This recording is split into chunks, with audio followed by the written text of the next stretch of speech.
हरे कृष्णा, राधे राधे।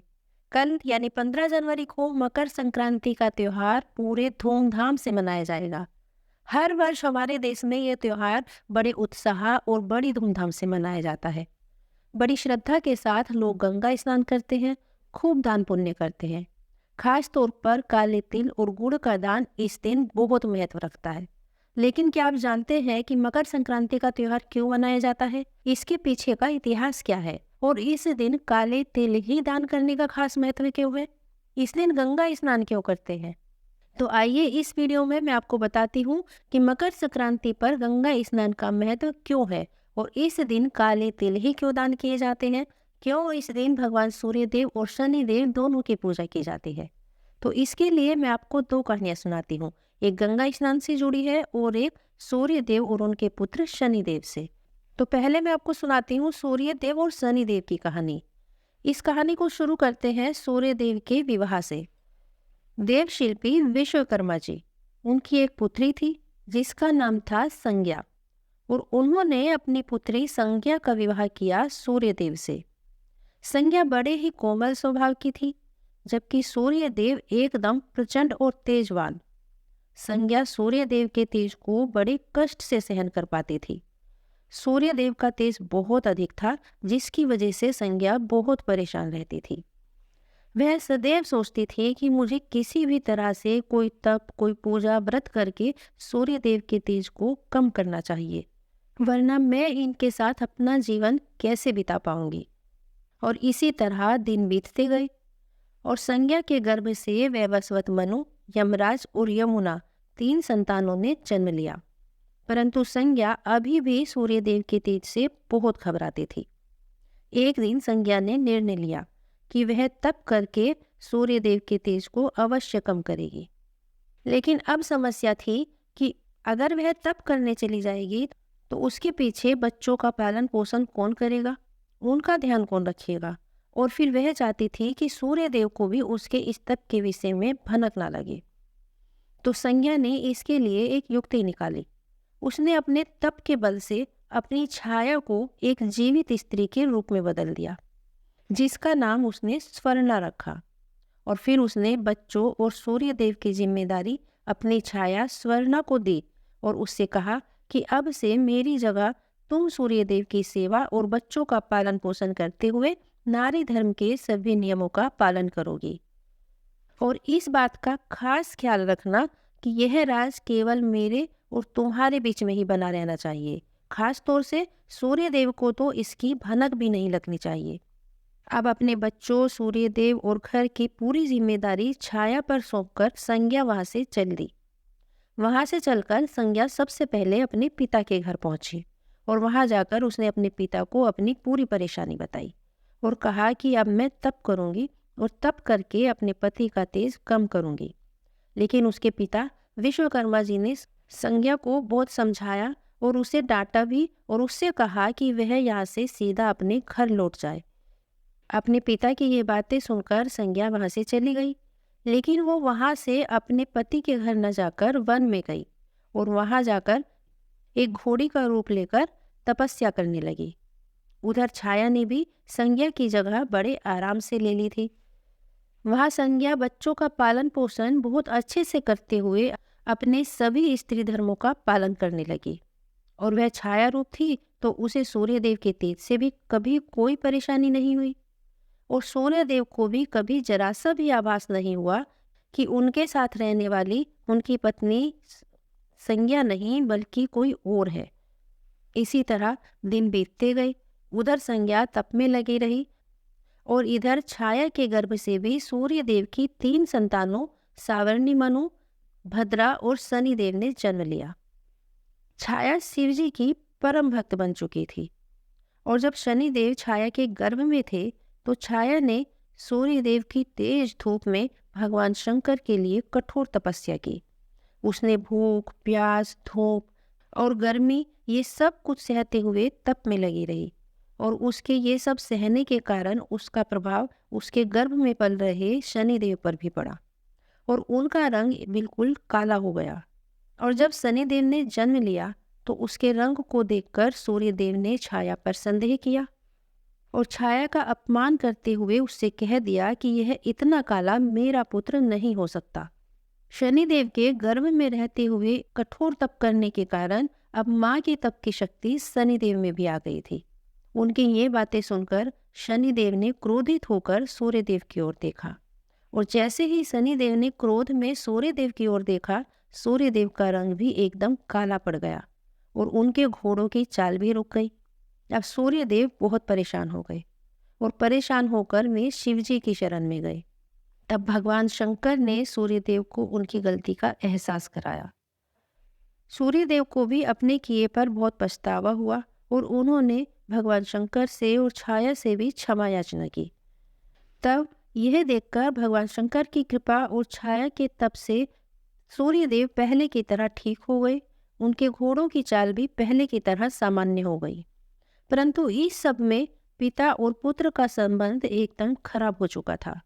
सूर्यदेव शनि को बिल्कुल पसंद नहीं करते थे और उन्होंने शनिदेव और उनकी माता छाया को अपने से अलग कर दिया और उन दोनों को रहने के लिए एक अलग घर दे दिया जिसका नाम कुंभ था, और अब वो दोनों उसी घर में रहने लगे। परंतु सूर्यदेव के इस व्यवहार से उनकी पत्नी छाया बहुत क्रोधित हुई और उन्होंने सूर्यदेव को कुष्ठ रोग होने का श्राप दे दिया और सूर्यदेव पूरी तरह कुष्ठ रोग से पीड़ित हो गए। और छाया के इस तरह श्राप देने से सूर्यदेव ने भी क्रोधित होकर छाया और शनिदेव के घर कुंभ को जलाकर राख कर दिया। अब उसके बाद सूर्यदेव की पहली पत्नी संज्ञा के गर्भ से उत्पन्न हुए उनके पुत्र यम ने जब अपने पिता को कुष्ठ रोग से इस तरह पीड़ित देखा तो उनसे वह सहन नहीं हुआ और उन्होंने तप करके सूर्यदेव को छाया के इस श्राप से मुक्त कराया। परंतु इसके साथ ही यमराज ने सूर्यदेव के सामने एक मांग रखी कि वह भी माता छाया और शनि के प्रति अपने व्यवहार में बदलाव लाए। सूर्यदेव को भी अपनी गलती का एहसास हुआ और वह अपनी पत्नी छाया और पुत्र शनि से मिलने उनके घर गए। परंतु जब सूर्यदेव शनि के घर पहुंचे तो उन्होंने देखा कि वहां सब कुछ जलकर बर्बाद हो चुका था। सूर्यदेव को इस तरह अपने घर आया देखकर शनिदेव बहुत प्रसन्न हुए। वे अपने घर में अपने पिता का स्वागत सत्कार करना चाहते थे, परंतु शनिदेव का घर कुंभ पूरी तरह जल चुका था। अब उनके घर में ना ही बैठने के लिए कोई उचित स्थान था और ना ही सूर्यदेव को अर्पण करने के लिए दूसरी कोई वस्तु थी। अब शनिदेव के उस जले हुए घर में थोड़े से तिल बचे थे और वो भी जलने के कारण काले पड़ चुके थे। अब शनिदेव के पास और कुछ था नहीं तो उन्होंने वही काले तिल अपने पिता सूर्यदेव को अर्पित किए और उनका स्वागत किया। शनिदेव के इस व्यवहार से सूर्यदेव बहुत प्रसन्न हुए और उन्होंने शनिदेव को एक नया घर दिया जिसका नाम मकर था। अब सूर्यदेव के आशीर्वाद से शनिदेव 2 राशियों कुंभ और मकर दोनों के स्वामी हो गए थे। साथ ही सूर्यदेव ने शनि को यह भी आशीर्वाद दिया कि वो जब भी उनसे मिलने उनके घर आएंगे तो उनका घर धन धान्य से पूर्ण हो जाएगा। सूर्यदेव ने यह भी कहा, तुम्हारे घर में प्रवेश करने के इस मकर संक्रांति के मौके पर जो लोग भी मुझे तुम्हारी तरह काले तिल अर्पित करेंगे उनके जीवन में भी सुख समृद्धि आएगी। इसीलिए मकर संक्रांति के मौके पर सूर्यदेव की पूजा में काले तिल का इस्तेमाल करने से व्यक्ति के घर में धन धान्य की कोई कमी नहीं रहती। मकर संक्रांति के दिन सूर्यदेव और शनिदेव की यह कथा पढ़ने या सुनने से सूर्यदेव की कृपा तो प्राप्त होती ही है, आप शनि दोष से भी काफी हद तक राहत पा सकते हैं। तो मकर संक्रांति के दिन सूर्यदेव और उनके पुत्र शनिदेव की यह कहानी जरूर सुने। और मकर संक्रांति के दिन सूर्यदेव को काले तिल अर्पित करने के साथ ही काले तिल का दान करना भी बहुत शुभ होता है। मकर संक्रांति के दिन काले तिल का दान करने से शनि की 7.5 और ढैया से भी राहत मिलती है। तो इस दिन काले तिल का दान जरूर करें। धार्मिक मान्यताओं के अनुसार मकर संक्रांति के दिन गंगा स्नान करने से भी हमारे 7 जन्मों के पाप धुल जाते हैं। इस दिन गंगा स्नान क्यों किया जाता है, इससे भी एक पौराणिक घटना जुड़ी है। यह घटना क्या थी, आइए आपको सुनाती हूँ। पौराणिक कथा के अनुसार राजा सगर अपने परोपकार और पुण्य कर्मों से तीनों लोकों में प्रसिद्ध हो गए थे। चारों ओर उन्हीं का गुणगान हो रहा था। इस बात से देवताओं के राजा इंद्र को चिंता होने लगी कि कहीं राजा सगर स्वर्ग के राजा न बन जाए। और इसी दौरान राजा सगर ने अश्वमेघ यज्ञ का आयोजन किया। तो इंद्रदेव ने अश्वमेघ यज्ञ का घोड़ा चुराकर कपिल मुनि के आश्रम के पास बांध दिया। अब अश्वमेघ यज्ञ का घोड़ा चोरी होने की सूचना पर राजा सगर ने अपने सारे 60,000 पुत्रों को उसकी खोज में लगा दिया और वे सभी पुत्र घोड़े को खोजते खोजते कपिल मुनि के आश्रम तक पहुंच गए। वहां उन्होंने अश्वमेघ यज्ञ का घोड़ा देखा जो कपिल मुनि के आश्रम में बंधा हुआ था। इस पर उन लोगों को लगा कि कपिल मुनि ने ही ये घोड़ा चोरी किया है और उन्होंने कपिल मुनि पर घोड़ा चोरी करने का आरोप लगा दिया। इससे क्रोधित होकर कपिल मुनि ने राजा सगर के उन सारे 60,000 पुत्रों को श्राप देकर वहीं भस्म कर दिया। जब राजा सगर को इस सब के बारे में पता चला तो वे भागते हुए कपिल मुनि के आश्रम पहुंचे और उनके पुत्रों को क्षमादान देने का निवेदन किया। तब कपिल मुनि ने कहा कि तुम्हारे सभी पुत्र जलकर राख हो चुके हैं। अब मैं इन्हें जीवित नहीं कर सकता, परंतु इनके मोक्ष का मार्ग तुम्हें अवश्य बता सकता हूँ। तुम्हारे सभी पुत्रों के मोक्ष के लिए एक ही मार्ग है, तुम मोक्षदायिनी गंगा को पृथ्वी पर लाओ।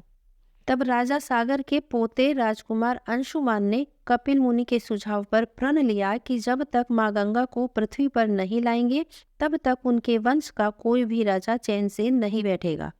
और ऐसा कहकर वे तपस्या करने लगे, परंतु वे गंगा को पृथ्वी पर नहीं ला सके और तप करते करते ही उनकी मृत्यु हो गई। राजा अंशुमान की मृत्यु के बाद राजा भगीरथ ने कठोर तप किया और उनके तप से उन्होंने माँ गंगा को प्रसन्न किया, परंतु माँ गंगा का वेग इतना तेज था कि वे पृथ्वी पर उतरती तो सर्वनाश हो जाता। तब उनके कहने पर राजा भगीरथ ने भगवान शिव को अपने तप से प्रसन्न किया ताकि वे अपनी जटाओं से होकर माँ गंगा को पृथ्वी पर उतरने दें, जिससे कि गंगा का वेग कम हो सके। भगवान शिव का आशीर्वाद पाकर राजा भगीरथ धन्य हुए। माँ गंगा को अपनी जटाओं में रखकर भगवान शिव गंगाधर बने। उसके बाद माँ गंगा पृथ्वी पर उतरी। आगे आगे राजा भगीरथ और पीछे पीछे माँ गंगा पृथ्वी पर बहने लगी। राजा भगीरथ माँ गंगा को लेकर कपिल मुनि के आश्रम तक आए, जहाँ पर माँ गंगा ने राजा सगर के 60,000 पुत्रों को मोक्ष प्रदान किया। जिस दिन माँ गंगा ने राजा सगर के 60,000 पुत्रों को मोक्ष दिया था उस दिन मकर संक्रांति थी और वहां से आगे जाकर माँ गंगा सागर में मिल गई। जहाँ में जाकर सागर से मिलती है उस जगह को गंगा सागर के नाम से जाना जाता है। धार्मिक मान्यताओं के अनुसार मकर संक्रांति के दिन गंगा सागर या गंगा नदी में स्नान करने से मोक्ष की प्राप्ति होती है और 7 जन्मों के पाप भी मिट जाते हैं। तो यह थी मकर संक्रांति और गंगा स्नान से जुड़ी कहानी। मकर संक्रांति की आप सबको बहुत बहुत बधाई हो। आप सबके लिए मकर संक्रांति का यह त्योहार ढेर सारी खुशियां लेकर आए। आपको ये दोनों कहानियां कैसी लगी कमेंट करके मुझे जरूर बताइएगा। हरे कृष्णा, राधे राधे।